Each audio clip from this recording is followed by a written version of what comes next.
Pelatih Timnas Indonesia Sintayong mengambil langkah yang cukup strategis jelang menghadapi Irak. Seolah mendapatkan firasat, pelatih asal Korea Selatan ini melakukan eksperimen jitu jelang duel ini. Langkah visioner tersebut tercipta pada saat melawan Brunei Darussalam pada putaran pertama kualifikasi Piala Dunia 2026 zona Asia. Pada pertemuan leg pertama, Sintayong memberikan tugas spesial kepada Sandy Walsh. Selanjutnya adalah sosok yang digadang-gadang jadi wonderkid lini tengah Timnas Indonesia.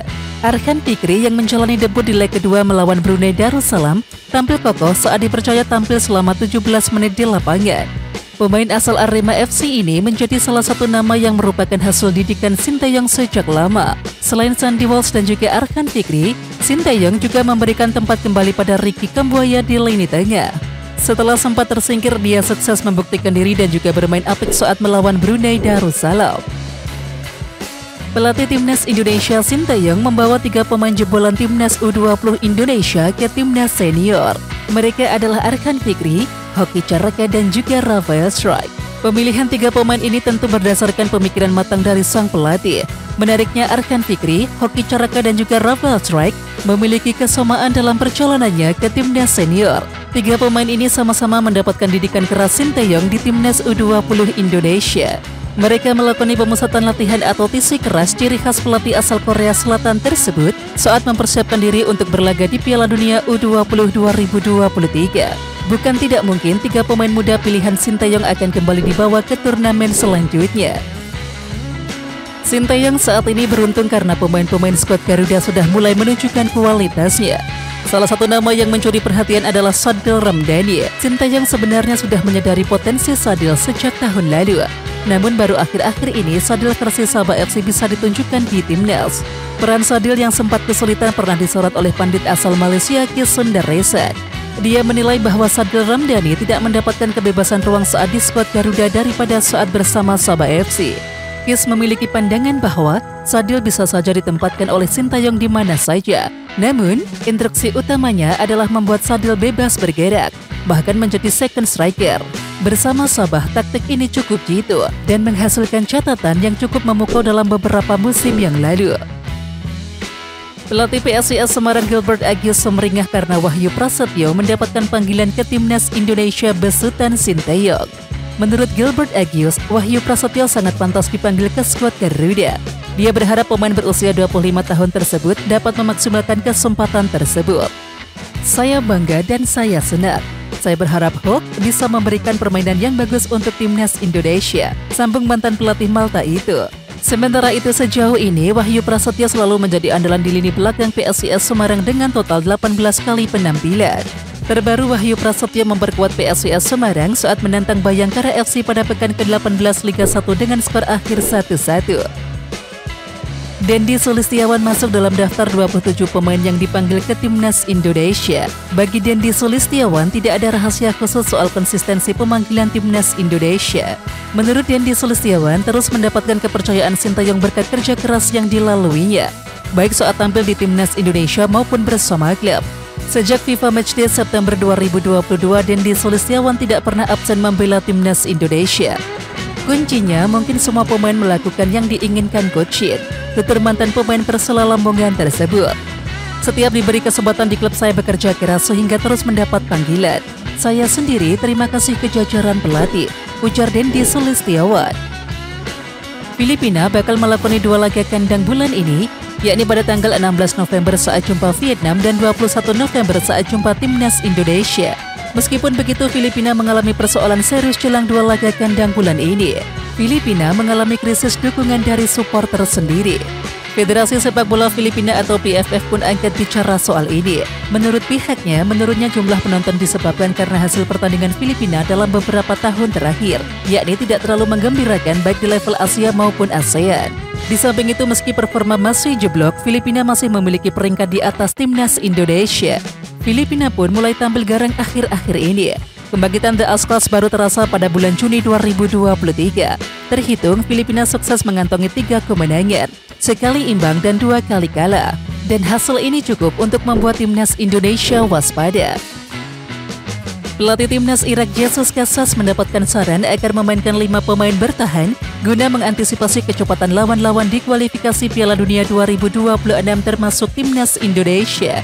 Saran agar Casas memainkan 5 pemain bertahan disodorkan mantan pemain Timnas Irak Saad Attiyah, yang menilai ada lubang dalam pertahanan skuad Singa Mesopotamia tersebut. Menurut Attiyah, dari sederet laga uji tanding yang sudah dijalani, anak asuh Casas memiliki kelemahan mencolok dalam bertahan.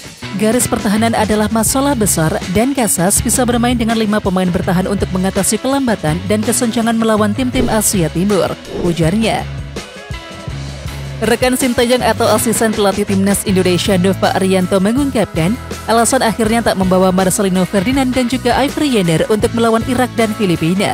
Terkait hal ini, asisten pelatih Timnas Indonesia Nova Arianto memastikan bahwa keduanya belum pulih 100%. Menurutnya, Marcelino masih dibalut dengan cedera hamstring yang sudah membuatnya menepi sejak beberapa waktu yang lalu. Begitu juga dengan Yves Jenner yang dipastikan masih dibalut dengan cedera. Untuk itu, Marcelino saat ini masih fokus pemulihan dengan klubnya KMS Cadenza, dan Yves Jenner juga ditangani oleh tim medis FC Utrecht. Dari 27 pemain yang dipanggil ternyata ada yang menarik perhatian. Nama Stefano Lillipali lagi-lagi tak masuk dalam daftar pemain yang dipanggil oleh Sintayong. Padahal pemain Borneo FC tersebut belakangan ini paling mencuri perhatian di Liga 1. Selain itu, pemain naturalisasi berdarah Belanda ini juga disebut-sebut sebagai Raja Assist. Stefano Lillipali memang seperti diabaikan oleh Sintayong. Dan situasi ini memang membuat banyak netizen bertanya-tanya, kenapa Lillipali tak dipanggil padahal lagi bagus? Namun sepertinya, pertanyaan hingga dorongan netizen untuk Sintayong agar memanggil Lillipali ini tak membuat pelatih asal Korea Selatan tersebut berkutik sedikit pun. Pelatih berusia 54 tahun itu bahkan seperti tutup mata dan juga telinga dengan saran dari netizen. Sementara itu, Sintayong selalu konsisten dengan pilihannya sendiri dan tinggal dinantikan bagaimana penampilan Timnas Indonesia melawan Irak dan juga Filipina nantinya. Meski sudah sembuh dari cedera, Sintayong tetap tidak memanggil Yance Sayuri lagi ke Timnas Indonesia. Sintayong memilih memanggil saudara kembarnya yaitu Yacob Sayuri. Bisa dibilang menit bermain Yacob Sayuri lebih sedikit ketimbang Yance Sayuri. Yacob Sayuri bahkan terakhir kali membela PSM itu pada tanggal 28 Agustus 2023. Dan ini berarti sudah 2 bulan lamanya Yacob Sayuri absen membela pasukan Ramang. Kemudian mengenai hal itu, Nova Arianto mengatakan pemanggilan Yacob Sayuri karena melihat kondisi terakhir. Apakah Sintayong kecewa atau tidak? Kami memanggil Yacob Sayuri karena melihat kondisi terakhir dari Yance Sayuri, kata Nova Arianto. Nova Arianto menambahkan bahwa keputusan pemanggilan Yacob Sayuri ini murni keinginan dari Sintayong. Tidak dipanggilnya Stefano Lillipali mengundang komentar dari Presiden Borneo FC Nabil Hussein Said Amin. Nabil Hussein menegaskan tidak mau lagi berbicara tentang apapun di Timnas Indonesia. Jujur, saya sudah tidak mau komentar lagi soal Timnas Indonesia, kata Nabil Hussein. Sementara itu, saat ini ia mau fokus kepada Borneo FC. Nabil Hussein berharap Stefano Lillipali tidak terlalu kecewa dengan ini. Mantan pemain Bali United itu diharapkan tetap fokus bersama Borneo FC hingga meraih juara. Saya fokus untuk Borneo FC, dan Stefano Lillipali akan fokus 100% untuk Borneo FC dengan suasana yang nyaman di sini, tutup Nabil Hussein. Bek Timnas Indonesia Elkan Bagot akhirnya buka suara terkait gol perdananya yang dicetak untuk klubnya Ipswich Town. Pada laga ini, bek Timnas Indonesia tersebut memang tampil sebagai starter. Elkan Bagot turun sebagai pemain pengganti pada laga melawan Fulham ini. Menanggapi hasil ini, Elkan Bagot pun mengaku bahwa sebenarnya ia tak puas dengan hasil akhirnya. Bukan hasil yang kami inginkan, tulis Elkan Bagot dalam unggahan Instagram pribadinya Jumat 3 November 2023. Elkan memang senang, tetapi ia tak bisa menutup kekecewaan yang juga tengah menyelimuti tim dan juga dirinya karena gagal mengalahkan Fulham. Timnas Meksiko U17 bersama Amerika Serikat, Kanada dan juga Jepang menjadi 4 tim peserta Piala Dunia U17 2023 yang memilih melakukan persiapan di Bali jelang tampil di turnamen pada 10 November hingga 2 Desember. Pemain Meksiko Fidel Barajas kagum melihat tempat latihan Bali United yang bersebelahan dengan pantai. Meski belum terbiasa dengan panas dan juga cuaca di Bali, Fidel Barajas mengaku yakin para pemain Timnas Meksiko U17 mampu beradaptasi jelang tampil di Piala Dunia U17 2023. Sangat indah dari lapangan, ada pantai di sampingnya. Ini lingkungan yang sangat indah. Ya, di sini sangat panas, tetapi saya pikir ini hanya soal waktu untuk terbiasa, ujar Fidel Barajas. Dalam unggahan di media sosial Federasi Sepak Bola Panama atau FEPAFOOT, terlihat salah satu persiapan Panama U17, yakni dengan masuk ke kolam renang pada siang hari. Tercantum keterangan para pemain menjalani sesi itu pada sekitar pukul 11.00 waktu setempat, ketika cuaca mencapai 35 derajat Celcius. Para pemain tidak berenang, melainkan berjalan di air sambil mengikuti instruksi tim pelatih. Persiapan seperti ini biasa dilakukan untuk melatih sendi dan juga otot tanpa memberikan resiko cedera. Selain mengunggah persiapan di luar lapangan, ada pula cuplikan video yang menampilkan persiapan latihan di dalam lapangan yang dilakukan Panama U17. Walber Jardim akhir-akhir ini memang mendapatkan banyak sorotan. Walber Jardim pun berbicara banyak hal, dari yang ia lahir di Banjarmasin, Indonesia, hingga sosok pemain yang diidolakannya. Walber Jardim sejak kecil suka sepak bola karena melihat sang ayah bermain sepak bola di Persiba Balikpapan. Hingga akhirnya Alessandro Jardim bersama istrinya Liliana Halim beserta Walber Jardim yang masih berusia 5 tahun pindah ke Brasil. Dan setelah di Brasil, sang ayah pun masih berkutat dengan sepak bola dan menjadi pelatih hingga saat ini. Melihat itu pun membuat Walber Jardim memilih sosok pesepak bola yang ia idolakan, yakni sang ayah Alessandro Jardim. Menurut pemain berusia 16 tahun itu, ayahnya adalah orang yang menginspirasinya dan tentu memotivasinya.